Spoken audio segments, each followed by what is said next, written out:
आगामी लोकसभा निवडणूक सर्वच राजकीय पक्षांसाठी अत्यंत महत्त्वाची असणार आहे, कारण या लोकसभा निवडणुकीपूर्वी आमदार खासदारांची घोडेबाजार पाहायला मिळाली आहे। सध्या महाराष्ट्रात महायुती विरुद्ध महाविकास आघाडी अशी लढत आहे। त्यातच भाजपने अब की बार 400 पारचा नारा दिलाय। त्यामुळे भाजपने महाराष्ट्रातील काही मतदारसंघांवर विशेष लक्ष दिल्याचं पाहायला मिळते। त्यातील एक म्हणजे बारामती लोकसभा मतदारसंघ। खरं तर बारामती लोकसभा मतदारसंघ हा राष्ट्रवादी काँग्रेसचा बालेकिल्ला आहे, पण राष्ट्रवादीमध्ये पडलेल्या फुटीनंतर हा बालेकिल्ला राष्ट्रवादीचा कोणता गट राखणार याकडे सर्वांचं लक्ष लागलंय। अशातच नुकताच राष्ट्रवादी काँग्रेसचे अध्यक्ष अजित पवार यांनी बारामतीतून लोकसभेच्या प्रचाराचं रणशिंग फुंकलंय। विशेष म्हणजे त्यांनी लोकसभेपूर्वीच एक भीती सुद्धा व्यक्त केली आहे। तर पाहूयात काय म्हणाले अजित पवार।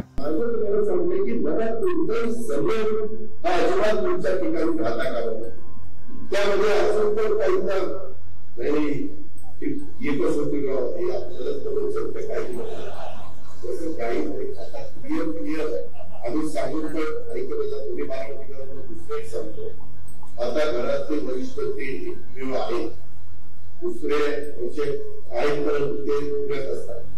त्याच्यामुळे मी आणि माझा परिवार सोडला तर कदाचित बाकीचे सगळे माझ्या विरोधामध्ये प्रचार करतील।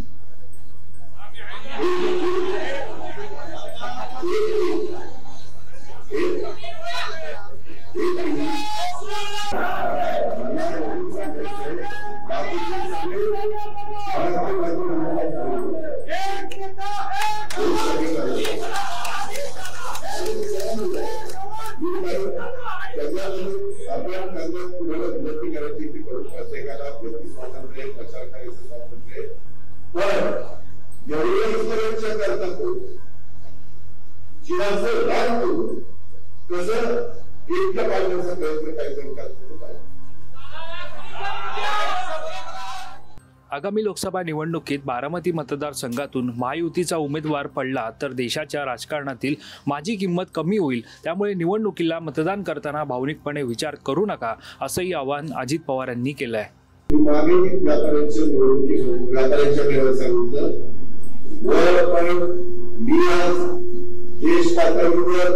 राष्ट्रवादी काँग्रेस पक्ष चालू करत उद्याच्याला मला जर माझ्या विचाराच्या उमेदवाराला काही दाब लागला तर राज्याच्या राजकारणात देखील माझी किंमत कमी होईल, देशाच्या राजकारणात देखील माझी किंमत कमी होईल। त्यामुळे बूथ मध्ये काम करणाऱ्यांनी सगळ्या महिला सदस्य, पुरुष सदस्य, युवक सदस्य सगळ्यांना माझी विनंती आहे, जे आपल्या संस्थांचे पदाधिकारी त्यांनी पण त्या ठिकाणी बाहेर पडलं पाहिजे। असे आवाहन करताना कामे करण्याचं आपल्याला आवाक आहे। मी आणि माझा परिवार सोडला तर बारामतीमध्ये सगळेजण माझ्या विरोधात प्रचार करतील। इतरांसाठी एवढं करून मला एकटे पाडण्याचा प्रयत्न करत आहेत। अशा वेळी मला तुम्हा कार्यकर्त्यांची साथच आहे। तुमची साथ आहे तोपर्यंतच मी तडफेने काम करू शकतो, असं भावनिक आवाहनही यावेळी अजित पवार यांनी केलं। तुमची साथ आहे, तुमची साथ आहे, तुमचा पाठिंबा आहे, तुमची एकजूट आहे, तोपर्यंत माझं काम अशाच तडफेने चालत राहील। तुम्ही त्याच्याबद्दल काळजी करू नका। दरम्यान अजित पवार यांनी आपल्या भाषणात विविध मुद्द्यांवरून शरद पवार गटाच्या नेत्यांना लक्ष केलं। तसेच आगामी काळात बारामतीचा विकास करायचा असेल तर महायुतीचा उमेदवार निवडून देणं कसे महत्त्वाचे आहे असे पटवून देण्याचा प्रयत्न मतदारांना केला। शिवाय अजित पवार यांनी आपल्या भाषणातून बारामतीच्या विद्यमान खासदार सुप्रिया सुळे यांच्यावर अप्रत्यक्षपणे टीका सुद्धा केली आहे। व्यक्ती निवडून देऊन काम न करता नुसतं पार्लमेंटमध्ये भाषण करण्यावर प्रश्न सुटत नाही।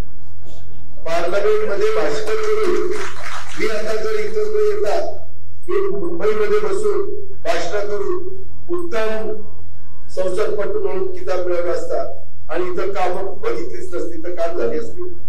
तर भाषणाच्या शेवटी अजित पवार यांनी जो कोण उमेदवार बारामती लोकसभा मतदारसंघातून उभा राहील तो अजित पवारच असेल असं समजून त्याला निवडून आणा, असंही मतदारांना आवाहन केलं आहे।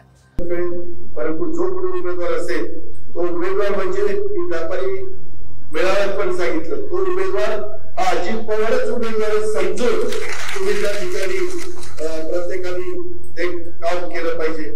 तर तुम्हाला या अजित पवारांच्या आव्हानाबाबत काय वाटतं हे आम्हाला कमेंट करून नक्की कळवा. आणि अशाच प्रकारच्या राजकीय व्हिडिओ पाहण्यासाठी तुम्ही MyMahanagar.com लॉग इन करा. आमचं Facebook page, Instagram page, Twitter page like करा. माय महानगर लाईव्ह या यूट्यूब चॅनलला सबस्क्राईब करा.